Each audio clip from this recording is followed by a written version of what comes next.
ਵਾਹਿਗੁਰੂ ਜੀ ਕਾ ਖਾਲਸਾ ਵਾਹਿਗੁਰੂ ਜੀ ਕੀ ਫਤਿਹ। ਆਓ ਗੁਰੂ ਪਿਆਰੀ ਸਾਧ ਸੰਗਤ ਜੀਓ, ਸੰਗਤ ਰੂਪੇ ਜੁੜ ਕੇ ਸਤਿਗੁਰਾਂ ਦੀ ਬਾਣੀ ਦੀ ਵਿਚਾਰ ਕਰੀਏ, ਸਤਿਗੁਰਾਂ ਦੇ ਉਪਦੇਸ਼ ਨੂੰ ਸਮਝੀਏ, ਮੰਨੀਏ, ਕਮਾਉਣ ਦੀ ਕੋਸ਼ਿਸ਼ ਕਰੀਏ। ਆਪਾਂ ਵਿਚਾਰ ਰਹੇ ਹਾਂ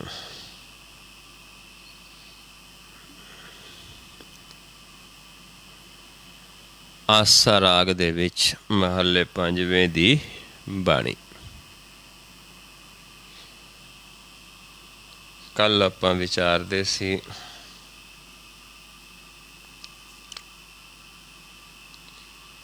ਕਿ ਪਰਮੇਸ਼ਰ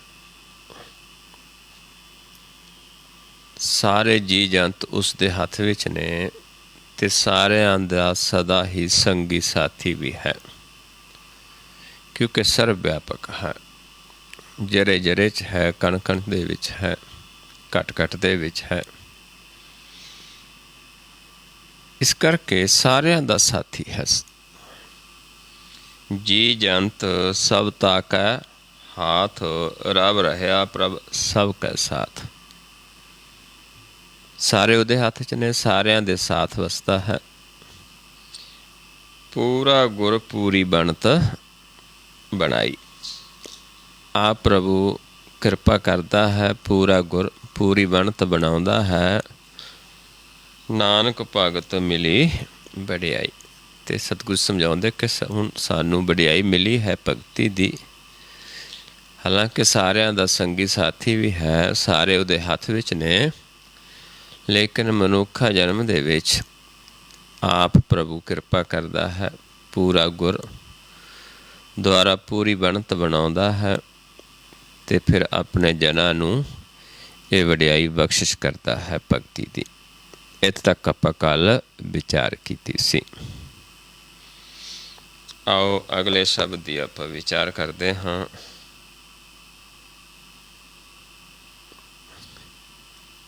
ਆਸਾ ਮਹੱਲਾ 5ਵਾਂ। ਆਸਾ ਰਾਗ ਦੇ ਵਿੱਚ ਮਹੱਲੇ 5ਵੇਂ ਦਾ ਸ਼ਬਦ ਹੈ। ਉੱਤਮ ਮਤ ਮੇਰਾ ਹਿਰਦੈ ਤੂੰ ਆਓ, ਧਿਆਵੂੰ ਗਾਵੂੰ ਗੁਣ ਗੋਵਿੰਦਾ, ਅਤ ਪ੍ਰੀਤਮ ਮੋਹਿ ਲਾਗੈ ਨਾਉ। ਕਿ ਹੇ ਪ੍ਰਭੂ, ਜਦੋਂ ਤੂੰ ਮੇਰੇ ਹਿਰਦੇ ਵਿੱਚ ਵਸਦਾ ਹੈ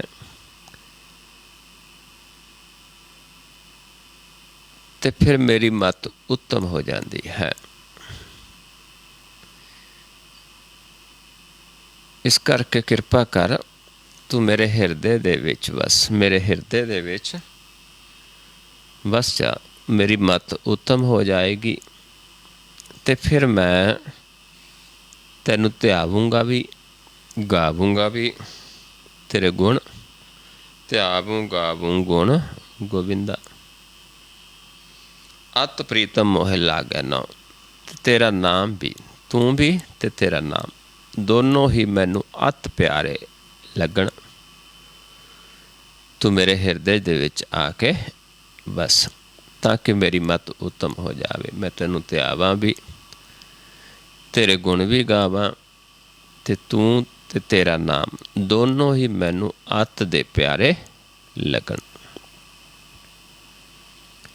ਇਹ ਰਹੋ ਪੰਕਤੀਆਂ ਨੇ।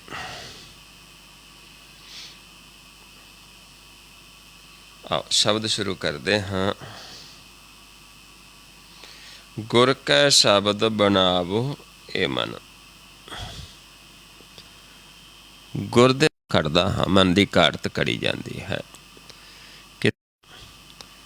ਕਿੱਥੇ ਘੜੀ ਜਾਂਦੀ ਹੈ? ਸਰਮਖੰਡ ਦੇ ਵਿੱਚ ਗੁਰ ਦੇ ਸ਼ਬਦ ਦੁਆਰਾ। ਧਰਮਖੰਡ ਹੈ ਜਿੱਥੇ ਸਾਰਾ ਸੰਸਾਰ ਵਸਦਾ ਹੈ, ਅਤੇ ਇਸ ਤੋਂ ਅੱਗੇ ਗਿਆਨ ਖੰਡ ਹੈ ਜੋ ਕਿ ਪ੍ਰਚੰਡ ਹੈ, ਜਿਸ ਨੂੰ ਆਪਾਂ ਪੜ੍ਹਦੇ ਹਾਂ ਗਿਆਨ ਖੰਡ ਮੈਂ ਗਿਆਨ ਪ੍ਰਚੰਡ, ਤਿੱਥੇ ਨਾਦ ਵਿਨੋਦ ਕੋਲ ਆਨੰਦ। ਅਤੇ ਉਸ ਤੋਂ ਅੱਗੇ ਸਰਮਖੰਡ ਹੈ ਸਰਮਖੰਡ ਦੇ ਵਿੱਚ ਫਿਰ ਮਨ ਦੀ ਘਾਟ ਖੜੀ ਜਾਂਦੀ ਹੈ। ਸੁੰਦਰ ਸਰਮਖੰਡ ਕੀ ਬਾਣੀ ਰੂਪ, ਉੱਥੇ ਸਾਨੂੰ ਆਪਣੇ ਰੂਪ ਦੀ ਪਹਿਚਾਣ ਹੁੰਦੀ, ਜਿਹੜਾ ਸਾਡਾ ਅਸਲੀ ਰੂਪ ਹੈ, ਪ੍ਰਕਾਸ਼ ਰੂਪ। ਤਿੱਥੈ ਘਾਟ ਘੜੀ ਹੈ ਬਹੁਤ ਅਨੂਪ। ਉੱਥੇ ਫਿਰ ਆਪਣੇ ਮਨ ਨੂੰ ਸਵਾਰਨਾ ਹੈ, ਪਰ ਕਿਹਦੇ ਦੁਆਰਾ? ਗੁਰ ਦੇ ਸ਼ਬਦ ਦੁਆਰਾ। ਗੁਰ ਕੈ ਸ਼ਬਦ ਬਣਾਵੋ ਇਹ ਮਨ, ਗੁਰ ਕਾ ਦਰਸ਼ਨ ਸੰਚੋ ਹਰ ਤਨ।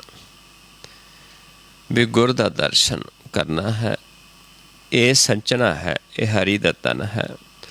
ਕਿਉਂਕਿ ਉਹ ਤਨ ਜੋ ਗੁਰ ਦਾ ਦਰਸ਼ਨ ਹੈ, ਗੁਰ ਦਾ ਗਿਆਨ ਹੈ, ਗੁਰ ਦੀ ਮਤ ਹੈ, ਇਹ ਜਦੋਂ ਪ੍ਰਾਪਤ ਹੋ ਗਈ, ਫਿਰ ਇਸ ਗੁਰ ਦੇ ਗਿਆਨ ਦੁਆਰਾ ਮਨ ਨੂੰ ਸਵਾਰਿਆ ਜਾਂਦਾ ਹੈ, ਮਨ ਨੂੰ ਕੜਿਆ ਜਾਂਦਾ ਹੈ। ਤ੍ਰਿਪਤ ਅਗਾਵਨ ਸਾਚੈ ਨਾਏ। ਫਿਰ ਜਿਹੜੇ ਜੀਵ ਕਮਾਉਂਦੇ ਨੇ, ਜਿਨ੍ਹਾਂ ਦੇ ਹਿਰਦੇ 'ਚ ਵਸਦਾ ਹੈ, ਜਿਨ੍ਹਾਂ ਦੀ ਮਤ ਉੱਤਮ ਹੋ ਜਾਂਦੀ ਹੈ, ਜਿਹੜੇ ਪ੍ਰਭੂ ਨੂੰ ਧਿਆਉਂਦੇ ਨੇ, ਗਾਉਂਦੇ ਨੇ, ਜਿਨ੍ਹਾਂ ਨੂੰ ਪ੍ਰਭੂ ਪਿਆਰਾ ਲੱਗਦਾ, ਉਸ ਦਾ ਨਾਮ ਪਿਆਰਾ ਲੱਗਦਾ ਹੈ, ਫਿਰ ਉਹ ਉਹਨਾਂ ਬਾਰੇ ਦੱਸਦੇ ਨੇ ਕਿ ਤ੍ਰਿਪਤ ਅਗਾਵਨ ਸਾਚੈ ਨਾਏ, ਕਿ ਹੁਣ ਤ੍ਰਿਪਤ ਰਹਿੰਦਾ ਹੈ ਮਨ, ਰਜਿਆ ਹੈ ਕਿਸ ਨਾਲ? ਸੱਚੇ ਨਾਮ ਦੇ ਨਾਲ। ਕਿਉਂਕਿ ਸੱਚਾ ਨਾਮ ਹੀ ਸਾਡੇ ਮਨ ਦਾ ਅਸਲੀ ਭੋਜਨ ਹੈ, ਸੱਚਾ ਨਾਮ ਹੀ ਮਨ ਦਾ ਖਜ਼ਾਨਾ ਹੈ, ਸੱਚਾ ਨਾਮ ਹੀ ਮਨ ਦਾ ਖੁਰਾਕ ਹੈ, ਪਹਿਨਣ ਹੈ, ਸੱਚਾ ਨਾਮ ਹੀ ਵਣਜ ਹੈ, ਸੱਚੇ ਨਾਮ ਨਾਲ ਹੀ ਇਸ਼ਨਾਨ ਹੁੰਦਾ, ਸਰੋਵਰ ਹੈ ਮਨ ਵਾਸਤੇ। ਸਾਰਾ ਕੁਛ ਹੀ ਸੱਚਾ ਨਾਮ ਹੈ। ਇਸ ਕਰਕੇ ਸੱਚੇ ਨਾਮ ਨਾਲ ਮਨ ਤ੍ਰਿਪਤ ਹੋ ਜਾਂਦਾ ਹੈ, ਰਜ ਜਾਂਦਾ ਹੈ। 68 ਮੱਜਨ ਸੰਤ ਤੁਰਾਏ। ਸੰਤਾਂ ਦੇ ਬਚਨ, ਸੰਤਾਂ ਦੀ ਧੂਰ ਕੀ ਹੁੰਦੀ? ਬਚਨ। ਸੰਤਾਂ ਦਾ ਬਚਨ ਕੀ? ਗੁਰ ਦਾ ਗਿਆਨ। ਗੁਰ ਦਾ ਗਿਆਨ, ਸੰਤਾਂ ਤੋਂ ਗੁਰ ਦਾ ਗਿਆਨ ਲੈਣ ਦੇ ਨਾਲ, ਗੁਰ ਦਾ ਗਿਆਨ ਸੁਣਨ ਦੇ ਨਾਲ 68 ਤੀਰਥਾਂ ਦਾ ਇਸ਼ਨਾਨ ਹੋ ਜਾਂਦਾ ਹੈ। ਫਿਰ ਮਨ ਦਰਸ਼ਨ ਕਰਕੇ ਤ੍ਰਿਪਤ ਹੋ ਜਾਂਦਾ ਹੈ। ਸਭ ਮੈਂ ਜਾਣੂ ਕਰਤਾ ਇੱਕ। ਸਾਰਿਆਂ ਦੇ ਵਿੱਚ ਇੱਕ ਹੀ ਪਰਮੇਸ਼ਰ ਦਾ ਵਾਸਾ ਹੈ। ਜਾਣ ਜਾਂਦਾ ਹੈ ਜੀਵ ਗੁਰ ਦੇ ਗਿਆਨ ਦੁਆਰਾ। ਜਦ ਆਪਣੇ ਆਪ ਨੂੰ ਸਵਾਰ ਲੈਂਦਾ ਹੈ, ਮਨ ਪ੍ਰਕਾਸ਼ ਹੋ ਜਾਂਦਾ ਹੈ, ਇਹ ਧਨ ਪ੍ਰਾਪਤ ਹੋ ਜਾਂਦਾ ਹੈ।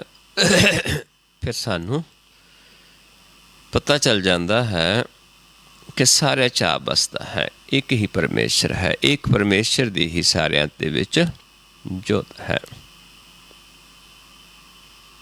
ਜਿਵੇਂ ਪੰਚਮ ਪਾਤਸ਼ਾਹ ਸਮਝਾਉਂਦੇ ਨੇ ਕਿ ਏਕ ਪੁਰਬ ਮੈਂ ਤੇਰਾ ਦੇਖਿਆ, ਤੂੰ ਸਭਨਾ ਮਾਹਿਰ ਰਵੰਤਾ। ਤੂੰ ਤਾਂ ਸਾਰਿਆਂ 'ਚ ਹੀ ਰਵਿਆ ਹੋਇਆ ਹੈ। ਇਸ ਕਰਕੇ ਸਾਰਿਆਂ 'ਚ ਹੀ ਪ੍ਰਭੂ ਹੈ, ਸਾਰਿਆਂ ਦੇ ਹੀ ਉਸ ਦੀ ਜੋਤ ਹੈ, ਸਾਰਿਆਂ 'ਚ ਇੱਕ ਹੀ ਵਸਦਾ ਹੈ। ਪਰ ਇਹ ਸਾਰਾ ਕਿਵੇਂ ਪਤਾ ਚੱਲਦਾ ਹੈ? ਸਾਧ ਸੰਗਤ ਮਿਲ ਬੁੱਧ ਵਿਵੇਕ। ਕਹਿੰਦੇ ਸਾਧ ਸੰਗਤ 'ਚ ਮਿਲ ਕੇ ਗੁਰ ਦਾ ਗਿਆਨ ਲੈ ਕੇ ਫਿਰ ਸਾਡੀ ਜਿਹੜੀ ਬੁੱਧ ਹੈ ਇਹ ਵਿਵੇਕ ਹੋ ਜਾਂਦੀ ਹੈ, ਸ੍ਰੇਸ਼ਟ ਹੋ ਜਾਂਦੀ ਹੈ। ਪਰ ਕਿੱਥੇ ਜਿਹੜੇ ਸਾਧੂ ਸੰਗਤ ਦੇ ਵਿੱਚ ਜਾਂਦੇ ਨੇ, ਕਿਉਂਕਿ ਸਾਧ ਸੰਗਤ ਦੇ ਵਿੱਚ ਆਪ ਪ੍ਰਭੂ ਵਸਦਾ ਹੈ, ਸਾਧੂ ਦੇ ਹਿਰਦੇ 'ਚ ਵਸਦਾ ਹੈ। ਜਿਵੇਂ ਆਪਾਂ ਇੱਥੇ ਪਹਿਲਾਂ ਹੀ ਵਿਚਾਰ ਕੇ ਆਏ ਹਾਂ, ਉੱਤਮ ਮਤ ਮੇਰੇ ਹਿਰਦੇ ਤੋਂ ਆਓ। ਜਦੋਂ ਹਿਰਦੇ 'ਚ ਵਸ ਜਾਂਦਾ ਹੈ, ਪਾਰ ਬ੍ਰਹਮ ਸਾਧ ਰਿਦ ਬਸੈ, ਤੇ ਸਾਧੂ ਦੀ ਰਸਨਾ ਤੋਂ ਬੋਲਦਾ ਹੈ, ਪ੍ਰਭ ਜੀ ਬਸੈ ਸਾਧ ਕੀ ਰਸਨਾ। ਇਸ ਕਰਕੇ ਸਮਝਾਉਂਦੇ ਨੇ ਫਿਰ ਉੱਥੇ ਸਾਨੂੰ ਬੁੱਧ ਵਿਵੇਕ ਪ੍ਰਾਪਤ ਹੁੰਦੀ ਹੈ। ਦਾਸ ਸਗਲ ਕਾ ਛੋੜ ਅਭਿਮਾਨ। ਕਹਿੰਦੇ ਛੱਡ ਕੇ, ਅਭਿਮਾਨ ਛੱਡ ਕੇ ਆਪਣੇ ਆਪ ਨੂੰ ਸਾਰਿਆਂ ਦਾ ਜਦੋਂ ਜੀਵ ਦਾਸ ਸਮਝਦਾ ਹੈ, ਆਪਣੇ ਆਪ ਨੂੰ ਨੀਚ ਸਮਝਦਾ ਹੈ, ਨਾਨਕ ਗੁਰ ਕੋ ਗੁਰ ਦੀਨੋ ਦਾਨ।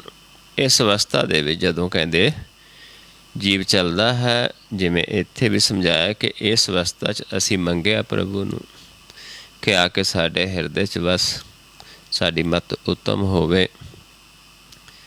ਅਤੇ ਫਿਰ ਦੱਸਿਆ ਕਿ ਸਾਡੇ ਮਨ 'ਚ ਚਾਅ ਹੈ ਕਿ ਤੈਨੂੰ ਧਿਆਈਏ, ਤੈਨੂੰ ਗਾਈਏ, ਅਤੇ ਤੂੰ ਅਤੇ ਤੇਰਾ ਨਾਮ ਸਾਨੂੰ ਅੱਤ ਦੇ ਪਿਆਰੇ ਲੱਗਣ। ਫਿਰ ਸਮਝਾਇਆ ਕਿ ਇਸ ਤਰੀਕਾ ਹੈ ਉਹਦੇ ਹਿਰਦੇ 'ਚ ਆਉਣ ਦਾ, ਕਿ ਗੁਰ ਦੇ ਗਿਆਨ ਲੈ ਕੇ ਪਹਿਲਾਂ ਆਪਣੇ ਮਨ ਨੂੰ ਸਵਾਰਨਾ ਹੈ, ਇਹ ਧਨ ਨੂੰ ਸੰਚਣਾ ਹੈ। ਫਿਰ ਸੰਤਾਂ ਦੇ ਬਚਨਾਂ ਦੁਆਰਾ ਮਨ ਨੂੰ ਨਿਰਮਲ ਕਰਨਾ ਹੈ, ਜਿਹਦੇ ਨਾਲ ਮਨ ਤ੍ਰਿਪਤ ਹੋਏਗਾ ਉਸ ਨਾਮ ਦੁਆਰਾ। ਫਿਰ ਸਾਰਿਆਂ 'ਚ ਇੱਕ ਪਰਮੇਸ਼ਰ ਨੂੰ ਜਾਣਨਾ ਹੈ, ਸਾਧ ਸੰਗਤ 'ਚ ਮਿਲ ਕੇ ਵਿਵੇਕ ਬੁੱਧ ਕਰਨੀ ਹੈ, ਲੈਣੀ ਹੈ। ਇਸ ਤਰੀਕੇ ਨਾਲ ਫਿਰ ਅਸੀਂ ਆਪਣੇ ਆਪ ਨੂੰ ਸਾਰਿਆਂ ਦਾ ਦਾਸ ਸਮਝਣਾ ਹੈ। ਜਿਵੇਂ ਬਾਬਾ ਕਬੀਰ ਜੀ ਸਮਝਾਉਂਦੇ ਨੇ, ਕਬੀਰ ਸਭ ਤੇ ਹਮ ਬੁਰੇ, ਹਮ ਤਜ ਭਲੋ ਸਭ ਕੋਏ, ਜਿਨ ਐਸਾ ਕਰ ਬੂਝਿਆ ਮੀਤ ਹਮਾਰਾ सोए। हम नहीं चंगे बुरा नहीं कोय, प्रणवत नानक तारे सोए। ਜਿਹੜਾ ਜੀਵ ਕਹਿੰਦਾ ਮੈਂ ਚੰਗਾ ਨਹੀਂ, ਬਾਕੀ ਬੁਰਾ ਨਹੀਂ ਕੋਈ ਵੀ, ਉਹੀ ਜੀਵ ਫਿਰ ਸਾਰਿਆਂ ਨੂੰ ਤਾਰ ਸਕਦਾ ਹੈ। ਜਿਹੜਾ ਕਹਿੰਦਾ ਮੈਂ ਚੰਗਾ ਹਾਂ, ਬਾਕੀ ਦੂਜੇ ਮਾੜੇ ਨੇ, ਉਹ ਪ੍ਰਭੂ ਨੂੰ ਨਹੀਂ ਪਾਉਂਦਾ। ਜਿਹੜਾ ਕਹਿੰਦਾ ਮੈਂ ਮੂਰਖ ਹਾਂ, ਮੈਂ ਪਾਪੀ ਹਾਂ, ਮੈਂ ਅਕਿਰਤ ਕਣ ਹਾਂ, ਮੈਂ ਨੀਚ ਹਾਂ, ਉਹ ਫਿਰ ਪ੍ਰਭੂ ਉਹਨਾਂ ਨੂੰ ਬਖਸ਼ਦਾ ਹੈ। ਪ੍ਰਭੂ ਨੂੰ ਉਹ ਜੀਵ ਪਾਉਂਦੇ ਨੇ, ਕਿਉਂਕਿ ਨਾਮ ਤੋਂ ਬਿਨਾਂ, ਪ੍ਰਭੂ ਦੇ ਨਾਮ ਤੋਂ ਬਿਨਾਂ ਅਸੀਂ ਨੀਚ ਹੀ ਹਾਂ, ਅਸੀਂ ਵਿਸ਼ਟਾ ਦੇ ਕੀੜੇ ਹੀ ਹਾਂ। ਇਸ ਕਰਕੇ ਪ੍ਰਭੂ ਦੇ ਨਾਮ ਨਾਲ ਜੁੜਿਆ ਹੀ ਉੱਤਮ ਹੋਈਦਾ ਹੈ। ਦਾਸ ਸਗਲ ਕਾ ਛੋੜ ਅਭਿਮਾਨ, ਨਾਨਕ ਕੋ ਗੁਰ ਦੀਨੋ ਦਾਨ। ਫਿਰ ਪ੍ਰਭੂ ਇਹ ਦਾਨ ਬਖਸ਼ਿਸ਼ ਕਰਦਾ, ਆਪ ਹਿਰਦੇ 'ਚ ਵਸਦਾ ਹੈ। ਫਿਰ ਇਹ ਗੁਰ ਦਾ ਖਜ਼ਾਨਾ ਬਖਸ਼ਿਸ਼ ਕਰਦਾ ਹੈ। ਫਿਰ ਹਰ ਸਮੇਂ ਜੀਵ ਉਸ ਨੂੰ ਧਿਆ ਸਕਦਾ ਹੈ। ਫਿਰ ਉਹਦੇ ਜਿਹੜੀ ਮਨ ਦੀ ਇੱਛਾ ਹੈ, ਕਿਹੜੀ ਇੱਛਾ ਹੁੰਦੀ ਹੈ ਕਿ ਹੇ ਪ੍ਰਭੂ ਤੇਰੇ ਗੁਣ ਗਾਵਾਂ। ਜਾਚਕ ਜਨ ਜਾਚੈ ਪ੍ਰਭ, ਦਾਨ ਕਰ ਕਿਰਪਾ ਦੇਵੋ ਹਰ ਨਾਮ, ਸਾਧ जना की मांगू तूर, पार ब्रह्म मेरी शरदा पूर, सदा सदा प्रभ के गुण गावूँ, सास सास प्रभ तो मैं त्यागूँ। चरण कमल सो लागै प्रीत, भगत करूँ प्रभ की नित नीत, एक ओट एको आधार, नानक मांगै नाम प्रभ सार। ਇਹ ਮੰਗਣਾ ਹੈ ਪ੍ਰਭੂ ਤੋਂ। ਜਦੋਂ ਆਪਾਂ ਇਹ ਮੰਗਦੇ ਹਾਂ, ਫਿਰ ਪ੍ਰਭੂ ਸਾਨੂੰ ਇਹ ਬਖਸ਼ਿਸ਼ ਕਰਦਾ ਹੈ, ਦੱਸਦਾ ਹੈ ਕਿਵੇਂ ਆਪਣੇ ਮਨ ਨੂੰ ਸਵਾਰਨਾ ਹੈ ਗੁਰ ਦੇ ਗਿਆਨ ਦੁਆਰਾ, ਕਿਹੜਾ ਧਨ ਆਪਾਂ ਖੱਟਣਾ ਹੈ, ਕਿਵੇਂ ਸਾਰਿਆਂ 'ਚ ਪ੍ਰਭੂ ਨੂੰ ਜਾਣਨਾ ਹੈ, ਕਿਵੇਂ ਮਨ ਨੇ ਤ੍ਰਿਪਤ ਹੋਣਾ ਹੈ। ਇਹ ਸਾਰਾ ਗਿਆਨ ਫਿਰ ਸਾਨੂੰ ਪ੍ਰਾਪਤ ਹੁੰਦਾ ਹੈ। ਆਓ ਅਗਲਾ ਸ਼ਬਦ ਹੈ ਫਿਰ ਆਸਾ ਮਹੱਲਾ ਪੰਜਵਾਂ। ਆਸਾ ਰਾਗ ਦੇ ਵਿੱਚ ਮਹੱਲੇ ਪੰਜਵੇਂ ਦਾ ਸ਼ਬਦ ਹੈ। ਰਹੋ ਪੰਕਤੀਆਂ ਨੇ, ਐਸੀ ਗੁਰਮਤ ਪਾਈ ਐਲੇ, ਵੀ ਐਸੀ ਗੁਰ ਦੀ ਮੱਤ ਮੈਂ ਪ੍ਰਾਪਤ ਕਰ ਲਈ। ਬੂੜਤ ਘੋਰ ਅੰਧਕੂਪ ਮੈਂ, ਕਿ ਮੈਂ ਡੁੱਬ ਰਿਹਾ ਸੀ। ਅੰਧਕੂਪ ਜਿਹੜਾ ਮਾਇਆ ਦਾ ਹੈ, ਇਹ ਜਿਹੜਾ ਤ੍ਰੈ ਗੁਣ ਮਾਇਆ ਹੈ, ਇਹ ਅੰਧਕੂਪ ਹੈ, ਜਿੱਥੇ ਅਸੀਂ ਪਤਿਤ ਹਾਂ, ਬਿਕਰਾਲ ਹਾਂ। ਅੰਧਕੂਪ ਮੈਂ ਪਤਿਤ ਬਿਕਰਾਲ, ਨਾਨਕ ਕਾਢ ਲਿਓ ਪ੍ਰਭ ਦਿਆਲ। ਆ ਪ੍ਰਭੂ ਉਹਦੇ ਚੋਂ ਕੱਢਦਾ ਹੈ। ਇੱਥੇ ਵੀ ਸਾਨੂੰ ਸਮਝਾਉਂਦੇ ਨੇ, ਬੂੜਤ ਘੋਰ ਅੰਧਕੂਪ ਮੈਂ, ਕਿ ਅੰਧਕੂਪ ਦੇ ਵਿੱਚ ਮੈਂ ਅੰਧੇਰੇ ਵਿੱਚ ਡੁੱਬ ਰਿਹਾ ਸੀ, ਅਗਿਆਨਤਾ ਦੇ ਅੰਧੇਰੇ ਦੇ ਵਿੱਚ। ਨਿਕਸਿਓ ਮੇਰੇ ਭਾਈ ਰੇ, ਕਿ ਮੈਂ ਨਿਕਸਿਆ ਹੂੰ, ਬਾਹਰ ਆ ਗਿਆ। ਮੇਰੇ ਭਾਈ ਆਇਆ ਕਿਵੇਂ? ਗੁਰ ਦੀ ਮੱਤ ਨਾਲ। ਐਸੀ ਗੁਰਮਤ ਪਾਈ ਹਲੇ, ਕਿ ਐਸੀ ਗੁਰੂ ਦੀ ਮੱਤ ਪ੍ਰਾਪਤ ਕੀਤੀ ਕਿ ਹੁਣ ਮੈਂ ਜਿਹੜਾ ਡੁੱਬਦਾ ਸੀ ਅੰਧਕੂਪ ਦੇ ਵਿੱਚ, ਅੰਧੇਰੇ ਦੇ ਵਿੱਚ, ਉਸ ਦੇ ਵਿੱਚੋਂ ਮੈਂ ਬਾਹਰ ਆ ਗਿਆ। ਗੁਰ ਦੀ ਮੱਤ ਲੈ ਕੇ ਮੈਂ ਉਸ ਤੋਂ ਬਾਹਰ ਨਿਕਲ ਆਇਆ, ਜਾਂ ਕਹਿ ਦਈਏ ਕਿ ਗੁਰੂ ਨੇ ਸਾਨੂੰ ਬਾਹਰ ਕੱਢ ਲਿਆ, ਪ੍ਰਭੂ ਨੇ ਅੰਧਕੂਪ ਚੋਂ ਬਾਹਰ ਕੱਢ ਲਿਆ। ਕੀ ਹੋਇਆ ਗੁਰੂ ਦੀ ਮੱਤ ਲੈਣ ਦੇ ਨਾਲ? ਕਹਿੰਦੇ ਬੁੱਧ ਪ੍ਰਗਾਸ ਭਈ ਮਤ ਪੂਰੀ। ਹੁਣ ਬੁੱਧ ਪ੍ਰਕਾਸ਼ ਹੋ ਗਈ, ਪੂਰੀ ਮਤ ਪ੍ਰਾਪਤ ਹੋ ਗਈ। ਕਿਉਂਕਿ ਜਦੋਂ ਪ੍ਰਕਾਸ਼ ਹੋ ਗਿਆ, ਪ੍ਰਕਾਸ਼ ਦੇ ਦਰਸ਼ਨ ਹੋ ਗਏ, ਫਿਰ ਸਾਡੀ ਮਤ ਪੂਰੀ ਹੋ ਜਾਂਦੀ ਹੈ। ਜਦ ਤੱਕ ਜੀਵ ਪਰਮੇਸ਼ਰ ਨੂੰ ਕੋਈ ਆਵਾਜ਼ਾਂ ਸਮਝਦਾ ਹੈ, ਕੋਈ ਕੁਝ ਸਮਝਦਾ ਹੈ, ਕੋਈ ਰਾਗ ਸਮਝਦਾ ਹੈ, ਉਨੀ ਦੇਰ ਅਸੀਂ ਅਧੂਰੇ ਹਾਂ। ਕਿਉਂਕਿ ਪ੍ਰਭੂ ਪ੍ਰਕਾਸ਼ ਰੂਪ ਹੈ, ਅਸੀਂ ਵੀ ਪ੍ਰਕਾਸ਼ ਰੂਪ ਹਾਂ। ਸਾਡਾ ਮਨ ਵੀ ਪ੍ਰਕਾਸ਼ ਹੈ, ਪ੍ਰਭੂ ਪ੍ਰਕਾਸ਼ ਹੈ। ਜਦੋਂ ਪ੍ਰਕਾਸ਼ ਮਤ ਪ੍ਰਕਾਸ਼ ਹੋ ਜਾਂਦੀ ਅਤੇ ਪ੍ਰਭੂ ਦੇ ਦਰਸ਼ਨ ਹੋ ਜਾਂਦੇ ਨੇ, ਫਿਰ ਸਾਡੀ ਮਤ ਫਿਰ ਪੂਰੀ ਹੋ ਜਾਂਦੀ ਹੈ। ਬੁੱਧ ਪ੍ਰਗਾਸ ਭਈ ਮਤ ਪੂਰੀ, ਤਾਤੇ ਬਿਨਸੀ ਦੁਰਮਤ ਦੂਰੀ। ਉਹਦੇ ਨਾਲ ਹੀ ਕਹਿੰਦੇ ਫਿਰ ਦੁਰਮਤ, ਜਿਹੜੀ ਬੁਰੀ ਮਤ ਸੀ, ਜਿਹੜੀ ਮਨ ਮਤ ਸੀ, ਉਹ ਵਿੰਸ ਗਈ। ਅਤੇ ਦੁਰਮਤ ਕਰਕੇ ਅਸੀਂ ਪ੍ਰਭੂ ਤੋਂ ਦੂਰ, ਅਤੇ ਬੁਰੀ ਮਤ ਕਰਕੇ ਹੀ ਦੂਰ ਸੀ। ਜਦੋਂ ਉਹ ਵਿੰਸ ਗਈ, ਫਿਰ ਸਾਡੀ ਅਤੇ ਪ੍ਰਭੂ ਦੀ ਦੂਰੀ ਵੀ ਖਤਮ ਹੋ ਗਈ। ਫਿਰ ਪ੍ਰਕਾਸ਼ ਦੇ ਵਿੱਚ ਸਮਾ ਜਾਂਦਾ ਹੈ, ਜੋਤ ਵਿੱਚ ਮਿਲ ਜਾਂਦੀ ਹੈ। ਪਰ ਹੁੰਦੀ ਤਾਂ ਹੀ ਹੈ ਜੇ ਅਸੀਂ ਗੁਰ ਦੀ ਮੱਤ ਪ੍ਰਾਪਤ ਕਰਦੇ ਹਾਂ। ਐਸੀ ਗੁਰਮਤ ਪਾਈਏ ਲੈ। ਮਹਾ ਅਗਨ ਕਾ ਸਾਗਰ। ਕਹਿੰਦੇ ਬਹੁਤ ਵੱਡਾ ਮਹਾ ਅਗਾ, ਜਿਹਦਾ ਕੋਈ ਅੰਤ ਨਹੀਂ, ਪਾਰਾਵਾਰ ਨਹੀਂ, ਜਿਹੜਾ ਇਹ ਮਾਇਆ ਰੂਪੀ ਸਾਗਰ ਹੈ, ਸੰਸਾਰ ਸਾਗਰ ਹੈ, ਜਿਸ ਨੂੰ ਅਗਨ ਸਾਗਰ ਕਹਿ ਦਿੱਤਾ ਹੈ, ਇਸ ਦਾ ਕੋਈ ਪਾਰਾਵਾਰ ਨਜ਼ਰ ਨਹੀਂ ਆਉਂਦਾ। ਇਸ ਨੂੰ ਡਰਾਵਨਾ ਭਵਜਲ ਕਿਹਾ ਹੈ, ਜਿਸ ਦਾ ਕੋਈ ਕੰਦੀ, ਕੋਈ ਪਾਰ ਨਜ਼ਰ ਨਹੀਂ ਆਉਂਦਾ। ਜਿਹਨੂੰ ਮਹਾਰਾਜ ਸਮਝਾਉਂਦੇ ਨੇ, ਭਵਜਲ ਬਿਖਮ ਡਰਾਵਨੋ, ਨਾ ਕੰਦੀ ਨਾ ਪਾਰ। ਕਹਿੰਦੇ ਕੋਈ ਕੰਡਾ ਨਹੀਂ ਦਿਸਦਾ, ਕੋਈ ਇਸ ਦਾ ਪਾਰਾਵਾਰ ਨਹੀਂ ਦਿਸਦਾ। ਨਾ ਬੇੜੀ, ਨਾ ਕੋਈ ਬੇੜੀ ਨਜ਼ਰ ਆ ਰਹੀ, ਨਾ ਬੇੜੀ ਨਾ ਤੁਲਹੜਾ, ਨਾ ਚੱਪੂ ਬੇੜੀ ਨੂੰ ਚਲਾਉਣ ਵਾਲਾ, ਨਾ ਤਿਸ ਮੰਝ ਮਲਾਰ, ਅਤੇ ਨਾ ਇਸ ਦਾ ਮਲਾਹ। ਨਾ ਬੇੜੀ ਦਿਸੇ, ਨਾ ਚੱਪੂ ਅਤੇ ਨਾ ਮਲਾਹ, ਕੋਈ ਵੀ ਸਾਨੂੰ ਨਜ਼ਰ ਨਹੀਂ ਆਉਂਦਾ। ਅਤੇ ਇਹ ਐਡਾ ਸਾਗਰ ਹੈ ਜਿਹਦਾ ਕੋਈ ਕੰਦੀ ਪਾਰ ਨਹੀਂ ਦਿਸਦਾ। ਫਿਰ ਅੱਗੇ ਸਮਝਾਉਂਦੇ ਨੇ, ਸਤਿਗੁਰ ਭੈ ਕਾ ਬੋਹਿ ਥਾ, ਵੀ ਸੱਚਾ ਗੁਰ ਹੀ ਬੇੜਾ ਹੈ। ਪਰ ਜੇ ਸਾਡੇ ਅੰਦਰ ਭੈ ਹੈ, ਸਾਨੂੰ ਪ੍ਰਭੂ ਨੂੰ ਮਿਲਣ ਦਾ ਚਾਹ ਹੈ, ਸਾਡੇ ਅੰਦਰ ਭੈ ਹੈ, ਜੇ ਨਾ ਮਿਲੇ ਅਤੇ ਫਿਰ ਅਸੀਂ ਵਾਰ 84 ਲੱਖ ਜੂਨਾਂ ਜਾਵਾਂਗੇ। ਜੇ ਡੁੱਬਣ ਦਾ ਖਤਰਾ ਹੈ, ਫਿਰ ਸਤਿਗੁਰ ਸੱਚੇ ਗੁਰ ਦਾ ਬੇੜਾ ਹੈ, ਸੱਚਾ ਗਿਆਨ ਦਾ ਬੇੜਾ ਹੈ। ਉਹ ਫਿਰ ਸਾਨੂੰ ਪਾਰ ਲਿਖਾਉਂਦਾ ਹੈ ਸ਼ਬਦ ਦੁਆਰਾ, ਗੁਰ ਦੇ ਸ਼ਬਦ ਦੁਆਰਾ। ਸਤਿਗੁਰ ਭੈ ਕਾ ਬੋਹਿ ਥਾ, ਸ਼ਬਦ ਲੰਘਾਵਨ ਹਾਰ। ਅਤੇ ਸਾਡਾ ਧਿਆਨ ਕਿੱਥੇ ਜਾਂਦਾ ਹੈ? ਤਿੱਥੈ ਪਵਨ ਨਾ ਪਾਵ ਕੋ, ਨਾ ਜਲ ਨਾ ਆਕਾਰ। ਜਿੱਥੇ ਨਾ ਤਾਂ ਪੌਣ ਹੈ, ਨਾ ਪਾਣੀ ਹੈ, ਨਾ ਅਗਨ ਹੈ, ਅਤੇ ਨਾ ਆਕਾਰ ਹੈ। ਤਿੱਥੈ ਸੱਚੋ ਸੱਚ ਨਾਏ, ਉੱਥੇ ਸੱਚਾ ਨਾਮ ਹੀ ਹੈ। ਤਿੱਥੈ ਸੱਚੋ ਸੱਚ ਨਾਏ, ਭਵਜਲ ਤਾਰਨਹਾਰ। ਕਹਿੰਦੇ ਫਿਰ ਭਵਜਲ ਨੂੰ ਤਾਰਨਹਾਰ ਨੇ, ਉੱਥੇ ਸੱਚਾ ਨਾਮ ਹੈ। ਨਾ ਪੌਣ ਹੈ, ਨਾ ਪਾਣੀ ਹੈ, ਨਾ ਅਗਨ ਹੈ, ਨਾ ਆਕਾਰ ਹੈ। ਜੋ ਲੰਘੇ ਸੋ ਪਾਰ ਪਏ। ਜੋ ਲੰਘੇ ਉਹ ਪਾਰ ਹੋ ਗਏ। ਕਿਵੇਂ ਹੋਏ?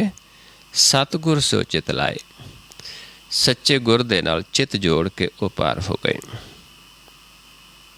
ਆਵਾ ਗਉ ਨਿਵਾਰਿਆ, ਜੋਤੀ ਜੋਤ ਮਿਲਾਏ। ਅਤੇ ਉੱਥੇ ਕੀ ਕੀਤਾ? ਆਪਣੀ ਜੋਤ ਨੂੰ ਪ੍ਰਭੂ ਦੀ ਜੋਤ 'ਚ ਮਿਲਾਇਆ।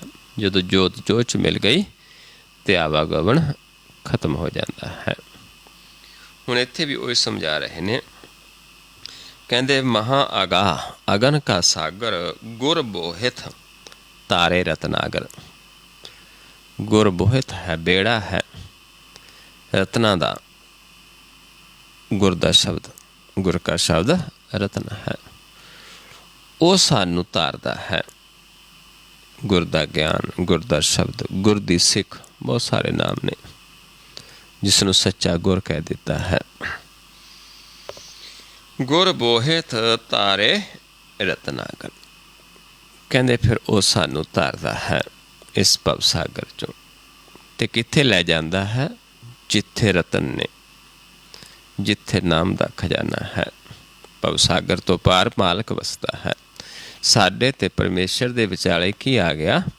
ਭਵ ਸਾਗਰ। ਜੇ ਦੇਖੀਏ ਭਵ ਸਾਗਰ ਦਾ ਕੋਈ ਅੰਤ ਨਹੀਂ, ਪਾਰਾਵਾਰ ਨਹੀਂ ਹੈ, ਪਰ ਜੇ ਗੁਰ ਦੇ ਗਿਆਨ ਦੁਆਰਾ ਇਹ ਭਵ ਸਾਗਰ ਖਤਮ ਹੋ ਜਾਂਦਾ ਹੈ।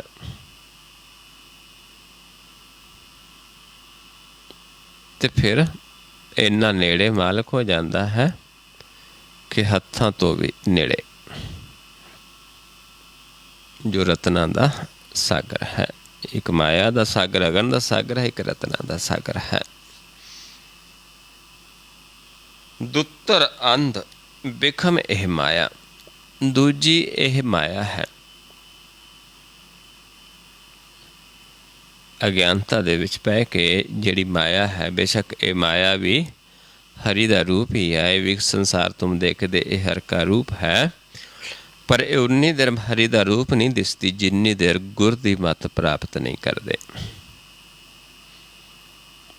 ਇਸ ਕਰਕੇ ਸਮਝਾਉਂਦੇ ਨੇ, ਦੁੱਤਰ ਅੰਧ ਬਿਖਮ ਇਹ ਮਾਇਆ, ਗੁਰ ਪੂਰਾ ਪ੍ਰਗਟ ਮਾਰਗ ਦਿਖਾਇਆ। ਕਹਿੰਦੇ ਪਰ ਪੂਰੇ ਗੁਰ ਨੇ ਮਾਰਗ ਪ੍ਰਗਟ ਕਰਕੇ ਦਿਖਾ ਦਿੱਤਾ ਕਰਨ ਨੂੰ ਜਾਣਦਾ, ਕਿਉਂਕਿ ਸਾਡਾ ਧਿਆਨ ਕਿੱਥੇ ਰਹਿੰਦਾ? ਮਾਇਆ ਦੇ ਦ੍ਰਿਸ਼ਟਮਾਨ ਦੇ ਵਿੱਚ। ਲੇਕਿਨ ਇੰਨਾ ਨੇੜੇ ਜਿਹੜਾ ਰਸਤਾ ਸੀ ਕਰਨ ਨੂੰ ਜਾਣਦਾ, ਉਹ ਅਸੀਂ ਕਦੇ ਜਾਣਿਆ ਨਹੀਂ। ਪਰ ਜਦੋਂ ਗੁਰ ਦਾ ਗਿਆਨ ਲੈਂਦੇ ਨੇ, ਪੂਰਾ ਗੁਰ ਲੈ ਕੇ ਕਮਾਉਂਦੇ ਹਾਂ, ਮਾਰਗ ਪ੍ਰਗਟ ਹੋ ਜਾਂਦਾ ਹੈ। ਫਿਰ ਉਸ ਮਾਰਗ ਨੂੰ ਅਸੀਂ ਦੇਖ ਲੈਂਦੇ ਹਾਂ, ਜਿਹੜਾ ਮਾਰਗ ਨੂੰ ਗੁਰਬਾਣੀ ਦੇ ਵਿੱਚ ਗੋਬਿੰਦ ਮਾਰਗ ਕਿਹਾ ਹੈ, ਜਿਸ ਨੂੰ ਲਿਵ ਦਾ ਰਸਤਾ ਕਿਹਾ ਹੈ। ਜਾਪ ਤਾਪ ਕਛ ਉਕਤ ਨ ਮੋਰੀ। ਹੁਣ ਸਮਝਾਉਂਦੇ ਨੇ ਕਿ ਨਾ ਤਾਂ ਮੇਰੇ ਕੋਲ ਕੋਈ ਜਾਪ ਸੀ, ਮੈਂ ਜਾਪ ਕਰਦਾ ਸੀ, ਨਾ ਕੋਈ ਤਪੱਸਿਆ ਕਰਦਾ ਸੀ, ਨਾ ਕੋਈ ਮੇਰੀ ਔਕਾਤ ਸੀ, ਮੈਂ ਕੁਛ ਵੀ ਨਹੀਂ ਸੀ। ਪਰ ਗੁਰ ਦੀ ਮੱਤ ਲੈ ਕੇ ਮੇਰੀ ਬੁੱਧ ਪ੍ਰਕਾਸ਼ ਹੋ ਗਈ, ਮੇਰੇ ਅੰਦਰੋਂ ਦੁਰਮਤ ਖਤਮ ਹੋ ਗਈ, ਮੇਰੀ ਪ੍ਰਭੂ ਤੋਂ ਦੂਰੀ ਖਤਮ ਹੋ ਗਈ। ਮੈਨੂੰ ਇਸ ਜਿਹੜਾ ਅਗਨ ਦਾ ਸਾਗਰ ਹੈ, ਇਸ ਤੋਂ ਮਾਲਕ ਨੇ ਆਪ ਤਾਰ ਲਿਆ ਗੁਰ ਦਾ ਗਿਆਨ ਦੇ ਕੇ।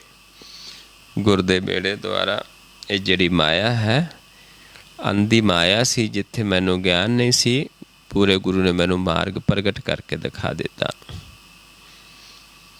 ਜਾਪ ਤਾਪ ਕੁਛ ਉਕਤ ਨ ਮੋਰੀ, ਗੁਰ ਨਾਨਕ ਸਰਨਾਗਤ ਤੋਰੀ।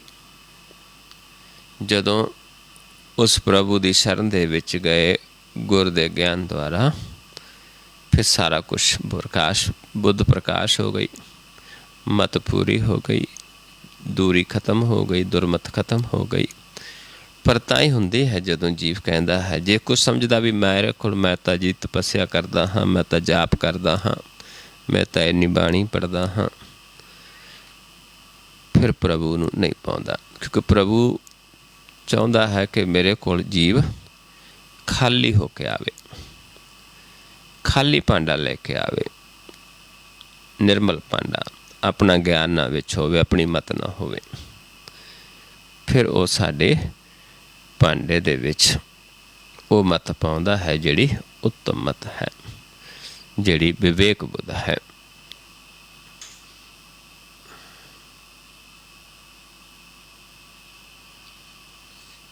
ਆਓ ਅਗਲਾ ਸ਼ਬਦ ਫਿਰ, ਆਸਾ ਮਹੱਲਾ ਪੰਜਵਾਂ, ਤਿਪਦੇ। ਦੋ,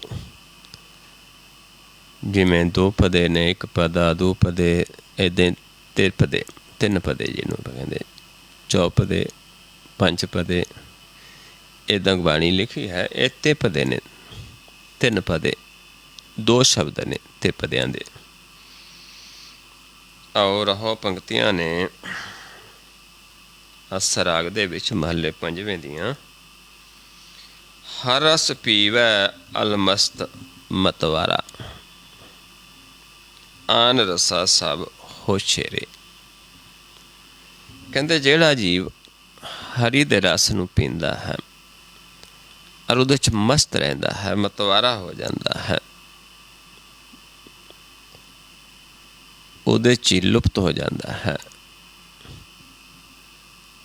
आन रसा सब होशेरे, फिर उसनूं जिहड़े होर रस ने वो होशे लगते ने जदों हरि दा रस प्राप्त हो जाता है। क्योंकि जिहड़ा हरि दा रस है यह प्रभु की किरपा दे नाल सानू मिलता है। जिसनों आप पढ़ते हाँ, ए रसना तू अन रस राच रही, तेरी प्यास न जाए, प्यास न जाए होर ते किता, जिचर हर रस पले ना पाए। भी जिन्नी देर हरि दा रस पल्ले नहीं, रसना होर अन रस चाखती है। हर रस पाए पल्ले, पिए हर रस, बहुड़ ना तृष्णा लग आए। कहते जे हरि दा रस पी लईए, पहला प्राप्त करिए, पी लईए उसनूं, क्योंकि प्राप्त किस तो होना है? प्रभु तो। जब तक वो सानू बख्शिश नहीं करता असीं पी नहीं सकते। साडे कोल है नहीं, प्रभु दे कोल है। पहला पल्ले पावांगे, फिर उसनूं पीवांगे। बहुड़ न तृष्णा लग आए, ये हर रस करमी पाई है, सतगुर मिले जिस आए। ये हरि दे रस नूं जदों मालिक कर्म दे विच लाउंदा है, देंदा है खजाना, सतगुर मिलता है आके, फिर सानू प्राप्त होता है। कह नानक होर अन रसा विसरे, जां हर वसै मन आए। जदों हरि आके मन विच वस जाता है, होर अन रस विसर जाते ने, फिर ये हरि दा रस प्राप्त होता है, क्योंकि आप मन विच वसता है। इत्थे सानू समझाउंदे ने भी जेरे फिर उहदे विच मस्त रहिंदे ने, मतवारे रहिंदे ने, उन्हां नूं फिर होर रस ने जिहड़े फिक्के लगदे ने।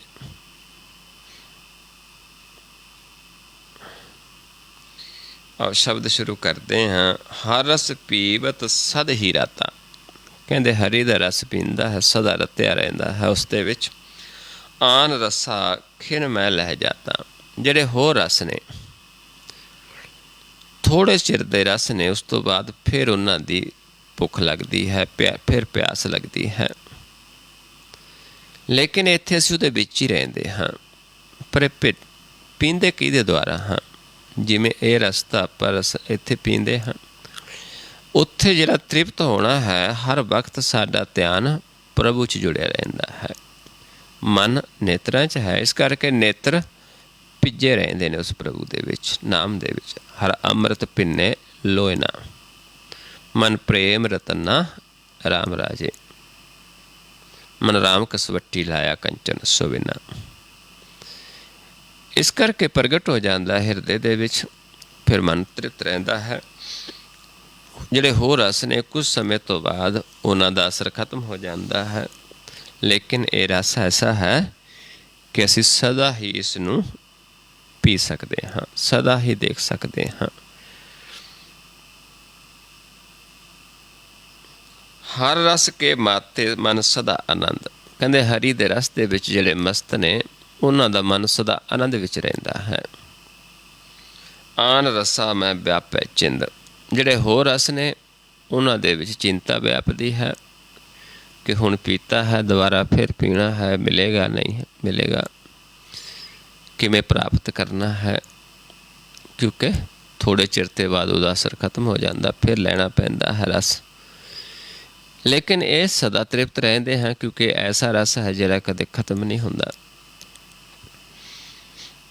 इस करके उन्हां रसां च चिंता व्यापदी है। हर रस की कीमत कही ना जाए, जिहड़ा हरि दा रस है इहदी कीमत नहीं कही जाती, क्योंकि किसी कीमत ते नहीं मिलता। हर आप अमुल्य है, मुल न पाया जाए, मुल न पाया जाए किसे विट हूँ। ਰਹੇ ਲੋਕ ਵਿਲ ਲਾਏ। ਕਹਿੰਦੇ ਕਿਸੇ ਵੀ ਕੀਮਤ 'ਤੇ ਨਹੀਂ ਪਾਇਆ ਜਾ ਸਕਦਾ। ਲੋਕ ਵਿਲ ਲਾ ਰਹੇ ਨੇ ਕਿ ਅਸੀਂ ਇਸ ਤਰੀਕੇ ਨਾਲ, ਅਸੀਂ ਦਾਨ ਪੁੰਨ ਕਰਕੇ ਅਸੀਂ ਇਸ ਤਰੀਕੇ ਨਾਲ ਪਾ ਲਈਏ, ਨਹੀਂ ਪਾਇਆ ਜਾ ਸਕਦਾ। ਇਹ ਹਰ ਰਸ ਕਰਮ ਹੀ ਪਾਈ ਹੈ। ਹਰ ਆਪ ਅਮੁੱਲਕ ਹੈ, ਮੁੱਲ ਨਾ ਪਾਇਆ ਜਾਏ, ਮੁੱਲ ਨਾ ਪਾਇਆ ਜਾਏ ਕਿਸੇ ਬੇਟੋਂ ਰਹੇ ਲੋਕ ਵਿਲ ਲਾਏ। ਐਸਾ ਸਤਿਗੁਰ ਜੇ ਮਿਲੇ, ਜੇ ਸਾਨੂੰ ਐਸਾ ਸਤਿਗੁਰ ਮਿਲ ਜਾਵੇ, ਸੱਚਾ ਗੁਰ, ਸੱਚਾ ਉਪਦੇਸ਼, ਤਿਸ ਨੂੰ ਸਿਰ ਸੌਂਪੀ ਹੈ, ਉਹਨੂੰ ਆਪਣੀ ਮੱਤ ਸੌਂਪ ਦੇਣੀ ਹੈ, ਵਿੱਚੋਂ ਆਪ ਜਾਏ, ਆਪ ਗਵਾ ਦੇਣਾ ਹੈ। ਜਿਸ ਦਾ ਜੀਓ ਤਿਸ ਮਿਲ ਰਹੇ। ਫਿਰ ਸਾਡਾ ਮਨ ਕਿਸ ਦਾ? ਉਸ ਪ੍ਰਭੂ ਦਾ। ਫਿਰ ਮਨ ਜਾ ਕੇ ਪ੍ਰਭੂ ਨੂੰ ਮਿਲਦਾ ਹੈ।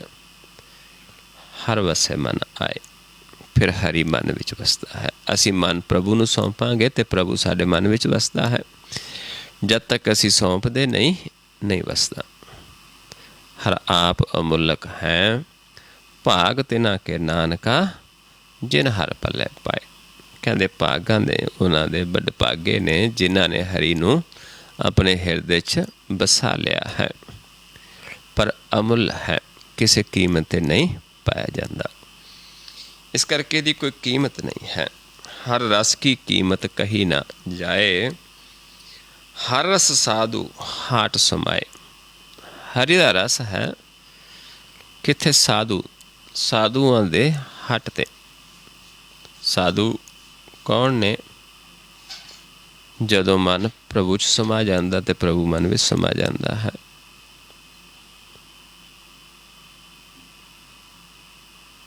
ਸਾਧ ਕੀ ਸੋਭਾ ਸਾਧ ਬਣ ਆਈ, ਨਾਨਕ ਸਾਧ ਪ੍ਰਭ ਭੇਦ ਨਾ ਪਾਈ। ਜਦੋਂ ਮਨ ਪ੍ਰਭੂ 'ਚ ਸਮਾ ਜਾਂਦਾ ਤੇ ਪ੍ਰਭੂ ਮਨ ਵਿੱਚ ਵਸ ਜਾਂਦਾ ਹੈ, ਉੱਥੇ ਸਾਡੇ ਮਨ ਦੀ ਅਵਸਥਾ ਜਿਹੜੀ ਹੈ ਉਹ ਸਾਧੂ ਦੀ ਅਵਸਥਾ ਹੋ ਜਾਂਦੀ ਹੈ। ਜਿਹਨੂੰ ਕਹਿੰਦੇ ਮਨ ਸਾਧਿਆ ਗਿਆ, ਮਨ ਦਾ ਆਪਾ ਖਤਮ ਹੋ ਗਿਆ, ਮਨ ਸਮਾ ਗਿਆ। ਉੱਥੇ ਫਿਰ ਜਿਹੜਾ ਆਪਣਾ ਸਰੀਰ 10 ਦੁਆਰਾਂ ਦਾ ਹੈ, 10ਵੇਂ ਦੁਆਰ ਦੇ ਵਿੱਚ ਇਸ ਨਾਮ ਦੀ ਹੱਟ ਹੈ। ਫਿਰ ਉੱਥੋਂ ਜਾ ਕੇ ਸਾਨੂੰ ਇਹ ਪ੍ਰਾਪਤ ਹੁੰਦਾ ਹੈ, ਹਰ ਰਸ ਸਾਧੂ ਹਾਟ ਸਮਾਏ। ਲੱਖ ਕਰੋੜੀ ਮਿਲੇ ਨਾ ਕੇ। ਕਹਿੰਦੇ ਲੱਖਾਂ ਕਰੋੜਾਂ ਦੇ ਕੇ ਵੀ ਕਿਤੋਂ ਪ੍ਰਾਪਤ ਨਹੀਂ ਹੋ ਸਕਦਾ। ਜਿਸੇ ਪ੍ਰਾਪਤ ਤਿਸ ਹੀ ਦੇ। ਜਿਸ ਨੂੰ ਪ੍ਰਭੂ ਨੇ ਬਖਸ਼ਿਸ਼ ਕਰਨਾ ਹੈ ਉਸੇ ਨੂੰ ਦਿੰਦਾ ਹੈ।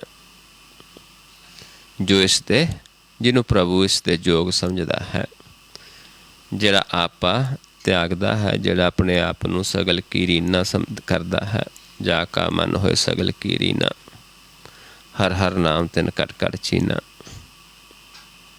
ਜਿੱਥੇ ਸਾਨੂੰ ਫਿਰ ਮਾਲਕ ਸਾਰਿਆਂ ਤੋਂ ਸ੍ਰੇਸ਼ਟ ਬਣਾ ਦਿੰਦਾ ਹੈ, ਜਿਹਨੂੰ ਮਹਾਰਾਜ ਸਮਝਦੇ ਨੇ ਸਗਲ ਪੁਰਖ ਮੈਂ ਪੁਰਖ ਪ੍ਰਧਾਨ, ਸਾਧ ਸੰਗ ਜਾ ਕਾ ਮਿਟੇ ਅਭਿਮਾਨ। ਆਪਸ ਕੋ ਜੋ ਜਾਣੇ ਨੀਚਾ, ਸੋ ਗਣੀਏ ਸਭ ਤੇ ਊਚਾ। ਜਾ ਕਾ ਮਨ ਹੋਏ ਸਗਲ ਕੀ ਰੀਨਾ, ਹਰ ਹਰ ਨਾਮ ਤਿਨ ਘਟ ਘਟ ਚੀਨਾ। ਮਨ ਆਪਣੇ ਤੇ ਬੁਰਾ ਮਿਟਾਨਾ, ਪੇਖੈ ਸਗਲ ਸਿਸ਼ਟ ਸਾਜਨਾ। ਸੂਖ ਦੁਖ ਜਨ ਸਮ ਦ੍ਰਿਸ਼ਟੇਤਾ, ਨਾਨਕ ਪਾਪ ਪੁੰਨ ਨਹੀਂ ਲੇਪਾ। ਇਹਨਾਂ ਚੀਜ਼ਾਂ ਤੋਂ ਰਹਿਤ ਹੋ ਜਾਂਦੇ ਹਾਂ, ਪਾਪ ਪੁੰਨ ਤੋਂ ਨਿਰਲੇਪ ਹੋ ਜਾਂਦੇ ਹਾਂ। ਸਾਰਿਆਂ ਨੂੰ ਮਿੱਤਰ ਹੀ ਦੇਖਦੇ ਹਾਂ, ਬੁਰਾ ਨਹੀਂ ਦੇਖਦੇ ਕਿਸੇ ਨੂੰ। ਫਿਰ ਜਾ ਕੇ ਸਾਨੂੰ ਪ੍ਰਭੂ ਇਹ ਬਖਸ਼ਿਸ਼ ਕਰਦਾ ਹੈ। ਇਸ ਕਰਕੇ ਸਮਝਾਉਂਦੇ ਨੇ ਕਿ ਉਸੇ ਨੂੰ ਦਿੰਦਾ ਹੈ ਜਿਸ ਨੂੰ, ਜੋ ਇਸ ਦੇ ਯੋਗ ਹੈ, ਜੋ ਉਸ ਦੇ ਦੱਸੇ ਮਾਰਗ 'ਤੇ ਚੱਲਦਾ ਹੈ। ਨਾਨਕ ਚਾਖ ਪਏ ਬਿਸਮਾਦ। ਫਿਰ ਉਸ ਨੂੰ ਚਾਖ ਕੇ ਬਿਸਮਾਦ ਹੋ ਜਾਂਦਾ ਹੈ। ਜਿਹੜੇ ਹਰੀ ਰਸ ਨੂੰ ਚੱਖਦੇ ਨੇ, ਕਿਉਂਕਿ ਹਰੀ ਰਸ ਕੀ ਹੈ? ਬਿਸਮਾਦ। ਜਦੋਂ ਮਨ ਉਸ ਨੂੰ ਚੱਖਦਾ ਹੈ, ਬਿਸਮਾਦ ਹੋ ਜਾਂਦਾ ਹੈ, ਮਨ ਵੀ ਪ੍ਰਕਾਸ਼ ਹੋ ਜਾਂਦਾ ਹੈ।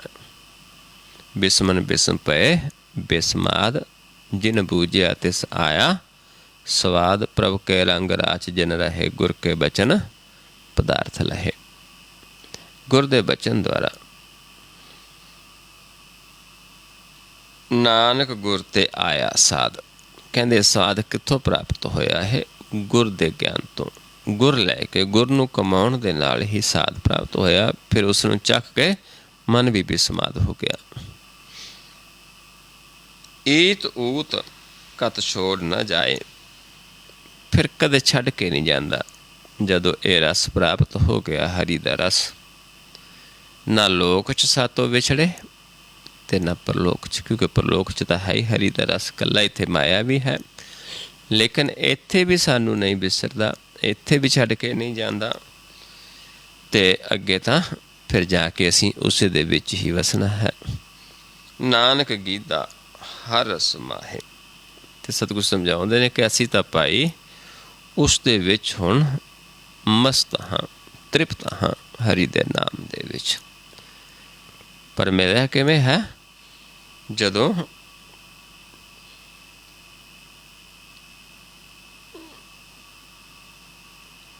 ਉਸ ਪ੍ਰਭੂ ਦੇ ਦਇਆ ਕੀਤੀ, ਸਾਧੂ ਜਨਾਂ ਦੇ ਸ਼ਰਨ 'ਚ ਗਏ, ਜਿੱਥੇ ਫਿਰ ਇਹ ਹਰੀ ਦਾ ਰਸ ਪ੍ਰਾਪਤ ਹੁੰਦਾ ਹੈ, ਜਿਹੜਾ ਕਿਸੇ ਕੀਮਤ 'ਤੇ ਨਹੀਂ ਮਿਲਦਾ।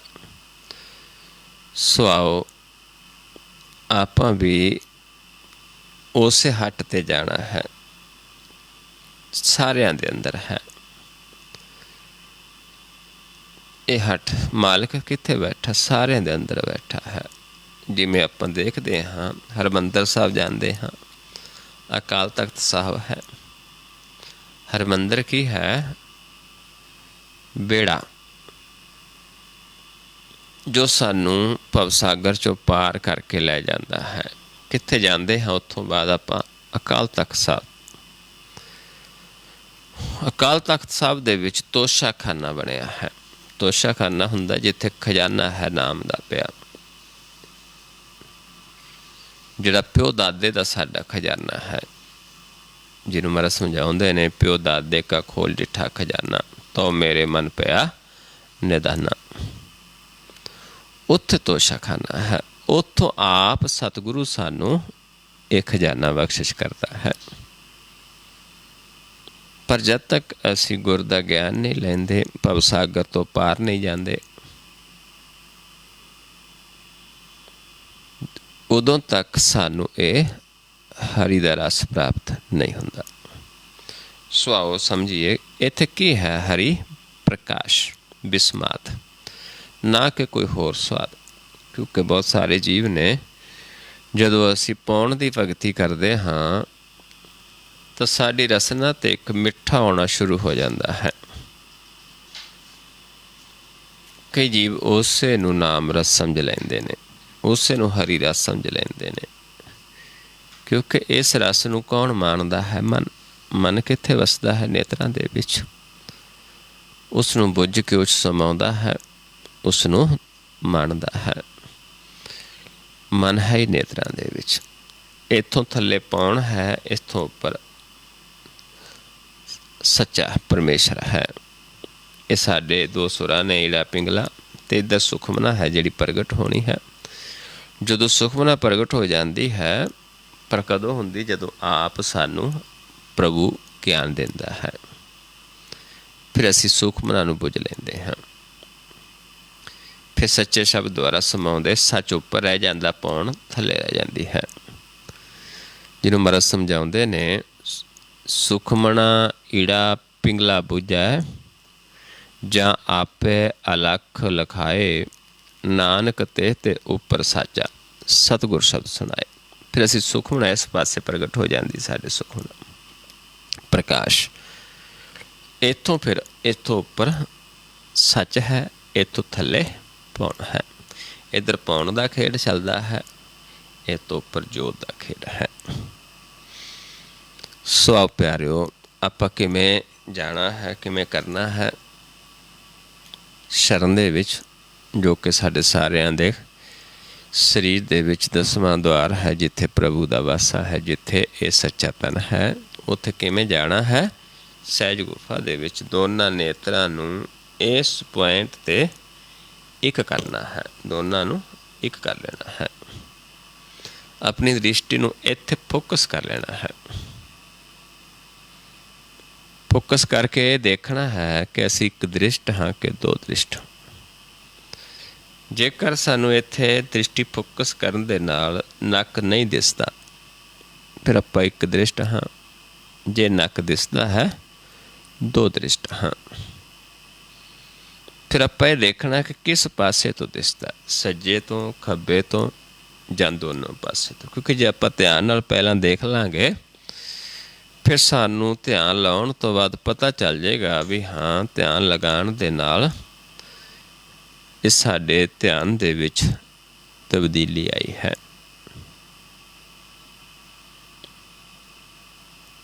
ਜਦੋਂ ਪੂਰੇ ਵਿਸ਼ਵਾਸ ਨਾਲ ਆਪਾਂ ਜਿਵੇਂ ਅੱਗੇ ਧਿਆਨ ਕਿਵੇਂ ਲਗਾਉਣਾ ਹੁੰਦਾ ਹੈ, ਪਹਿਲਾਂ ਆਪਾਂ ਨੂੰ ਇੱਥੇ ਪਰਖਾਂਗੇ। ਇੱਥੋਂ ਮੈਂ ਆਪ ਜੀ ਨੂੰ ਆਵਾਜ਼ ਦੇਵਾਂਗਾ ਕਿ ਧਿਆਨ ਸਾਹਮਣੇ ਲੈ ਕੇ ਆਓ, ਫਿਰ ਆਪਾਂ ਸਾਹਮਣੇ ਦੇਖਣਾ ਹੈ ਪੂਰੇ ਵਿਸ਼ਵਾਸ ਦੇ ਨਾਲ। ਫਿਰ ਜਦੋਂ ਕਹਾਂਗਾ ਮਸਤਕ ਦੇ ਸਾਹਮਣੇ, ਪਲਕਾਂ ਉੱਤੇ ਚੁੱਕ ਦੇਣੀਆਂ ਨੇ। ਫਿਰ ਜਦੋਂ ਕਹਾਂਗਾ ਸਾਹਮਣੇ, ਫਿਰ ਸਾਹਮਣੇ ਲੈ ਆਉਣਾ ਹੈ। ਫਿਰ ਜਦੋਂ ਕਹਾਂਗਾ ਸਮ ਕਰਕੇ ਦੇਖੋ, ਫਿਰ ਇਸ ਪੁਆਇੰਟ 'ਤੇ ਦ੍ਰਿਸ਼ਟੀ ਫੋਕਸ ਕਰਕੇ ਦੇਖਣਾ ਹੈ। ਜੇ ਪਹਿਲਾਂ ਨੱਕ ਦਿਸਦਾ, ਵਿਸ਼ਵਾਸ ਨਾਲ ਧਿਆਨ ਲਗਾ ਕੇ ਵਾਪਸ ਆ ਕੇ ਫਿਰ ਦੇਖਣਾ ਹੈ। ਜੇ ਦਿਸਣੋਂ ਹਟ ਗਿਆ ਤਾਂ ਇੱਕ ਦ੍ਰਿਸ਼ਟ ਹੋ ਗਏ।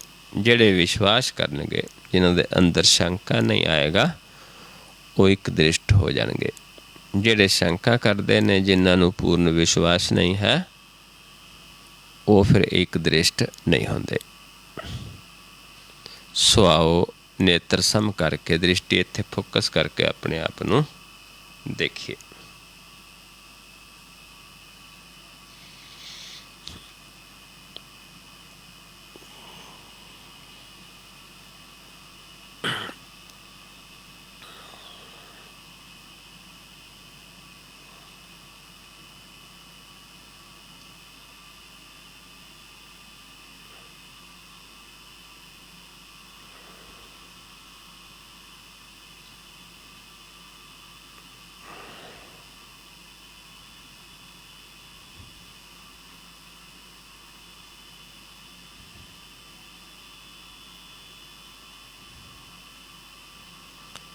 सामने लेके आइए।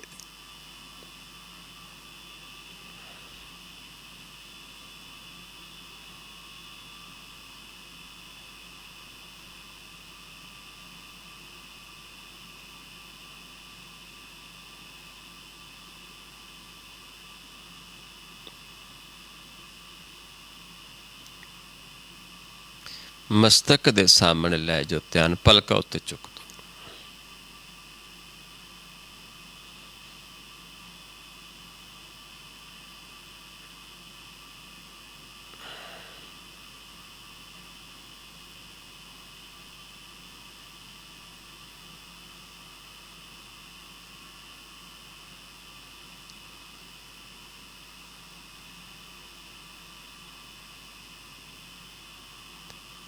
फिर सामने लेके आइए।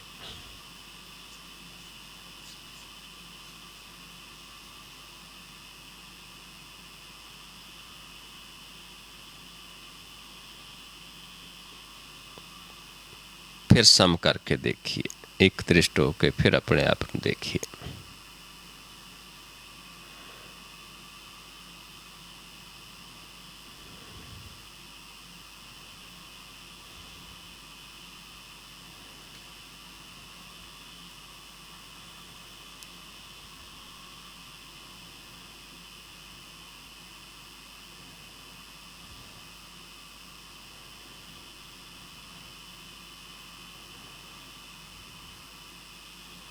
देखना है जेकर कोई नवा जीव पहला नक दिसदा सी, सज्जे खब्बे जिथे भी मर्जी दिसदा सी, हुणे देखना है कि नक नज़र तां नहीं आउंदा।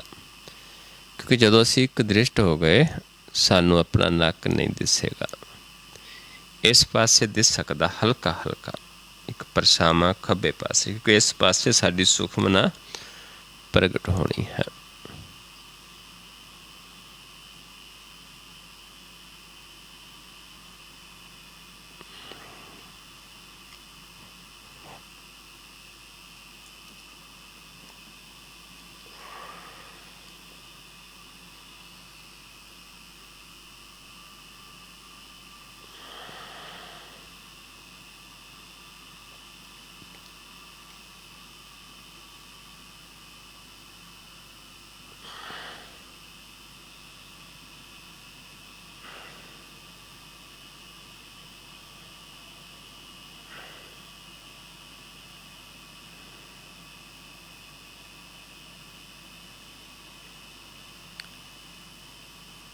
नीचे लैके जाओ ध्यान।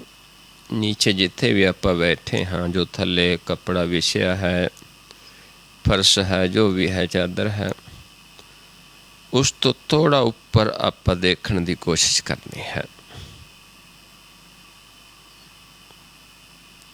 रिलैक्स, जोर नहीं लगाना, बिल्कुल बिल्कुल रिलैक्स देखना है। फर्ज करो चादर विछी है थले, चादर तो थोड़ा उपर आप देखने की कोशिश करनी निराकार दे विच। इत्थे सानू प्रकाश अनुभव होना शुरू हो जाएगा। जिमें सरोवर दे विच जल दीयां लहरां हुंदियां ने, इत्थे सानू प्रकाश दी एक हलचल अनुभव होएगी।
सम करके देखे अपने आप नूं,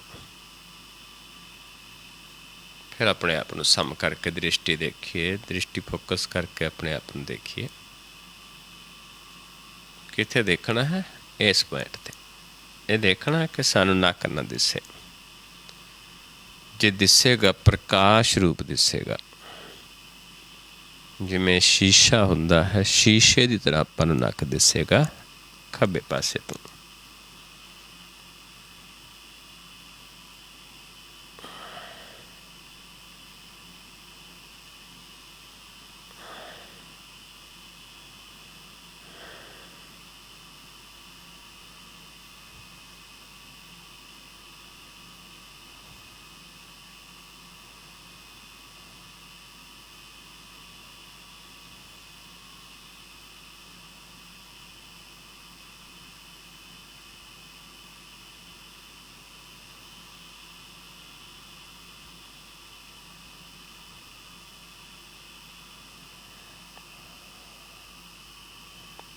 फिर नीचे लै जाओ ध्यान।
ਫਿਰ ਸਮ ਕਰਕੇ ਦੇਖੇ ਆਪਣੇ ਆਪ ਨੂੰ।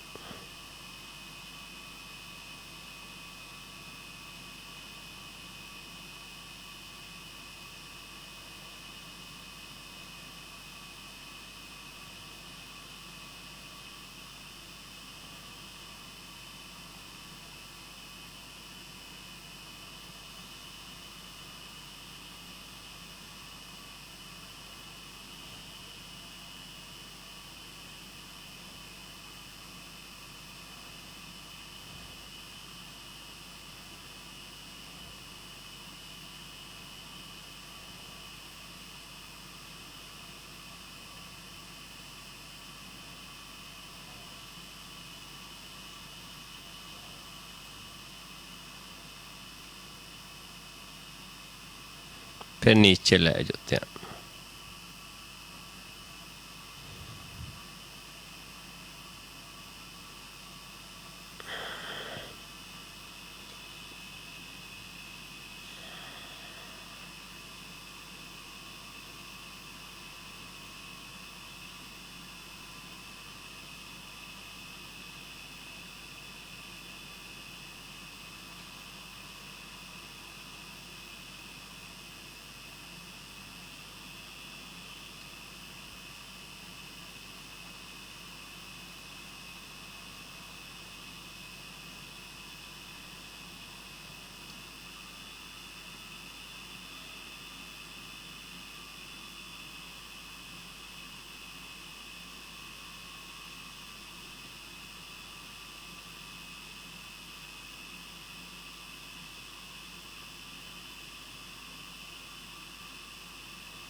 और फिर सम करके देखे अपने आप को।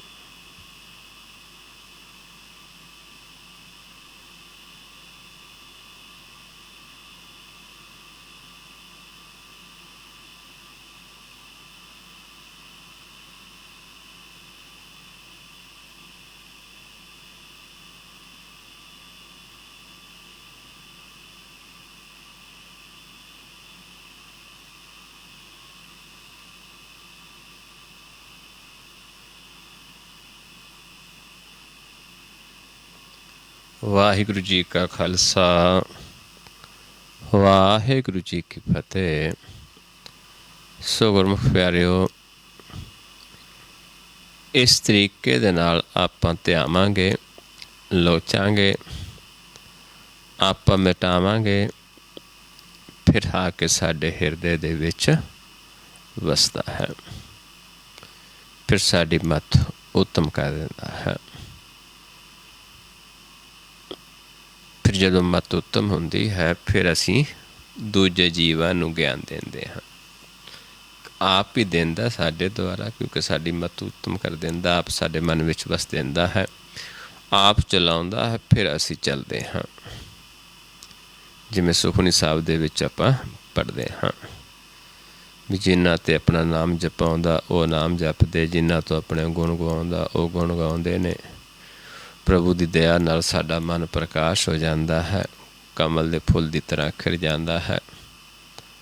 प्रभु आप सानू प्रकाश के दर्शन देंदा है, खुश होंदा, साडे मन विच वसदा है, साडी मत उत्तम कर दिंदा है। फिर जिमें जिमें चलाउंदा उवें उवें चलदे हां, पढ़दे हां आपां आप जपाए जपै सो नाओ, आप गवाए सो हर गुण गाओ। प्रभु कृपा ते होए प्रगास, प्रभु दया ते कमल विगास। प्रभु सुप्रसन्न बसै मन सोए, प्रभु दया ते मत उत्तम होए। सर्व निदान प्रभु तेरी मया, आपो कछु न किन्हु लया। जित जित लाभो तित लगे हरनाथ, नानक इनकै कछु ना हाथ। सो प्यारिਓ इस तरीके ਨਾਲ 2 ਪੁਆਇੰਟ ਆਪਾਂ, ਇੱਕ ਇਸ ਪੁਆਇੰਟ ਨੂੰ, ਇੱਕ ਨੀਚੇ, ਬਾਰ-ਬਾਰ ਇੱਥੇ ਆਪਣੇ ਆਪ ਨੂੰ ਦੇਖਣਾ ਹੈ, ਨੀਚੇ ਪ੍ਰਕਾਸ਼ 'ਚ ਧਿਆਨ ਲਗਾਉਣਾ ਹੈ, ਫਿਰ ਆਪਣੇ ਆਪ ਨੂੰ ਦੇਖਣਾ। ਉਹ ਪ੍ਰਕਾਸ਼ ਦਾ ਰੰਗ ਸਾਡੇ ਮੁਖ 'ਤੇ ਚੜ੍ਹਨਾ ਸ਼ੁਰੂ ਹੋਏਗਾ, ਮੁਖ ਸਾਡਾ ਪ੍ਰਕਾਸ਼ ਹੋ ਜਾਏਗਾ, ਉਜਲ ਹੋ ਜਾਏਗਾ। ਅਤੇ ਜਦੋਂ ਮੁਖ ਉਜਲ ਹੋ ਗਿਆ, ਮਤ ਸਾਡੀ ਪੂਰੀ ਹੋ ਜਾਂਦੀ ਹੈ, ਆਪੇ ਦੀ ਪਹਿਚਾਣ ਹੋ ਜਾਂਦੀ ਹੈ। ਮਤ ਪਤ ਪੂਰੀ ਪੂਰਾ ਪਰਵਾਨਾ, ਨਾ ਆਵੇ ਨਾ ਜਾਸੀ। ਗੁਰੂ ਨਾਨਕ ਗੁਰਮੁਖ ਆਪ ਪਛਾਣੇ, ਪ੍ਰਭ ਜੈਸੇ ਅਬਿਨਾਸੀ। ਸੋ ਆਪ ਪਿਆਰਿਓ ਇੰਨੀ ਕੁ ਵਿਚਾਰ ਕਰਦੇ ਹਾਂ। ਬਹੁਤ ਸਾਰੀਆਂ ਭੁੱਲਾਂ ਹੋ ਜਾਂਦੀਆਂ ਹਨ। ਆਪ ਸੰਗਤ ਸਤਿਗੁਰੂ ਜੀ ਬਖਸ਼ਣਯੋਗ ਹੋ, ਬਖਸ਼ ਲੈਣਾ ਜੀ। ਵਾਹਿਗੁਰੂ ਜੀ ਕਾ ਖਾਲਸਾ, ਵਾਹਿਗੁਰੂ ਜੀ ਕੀ ਫਤਿਹ।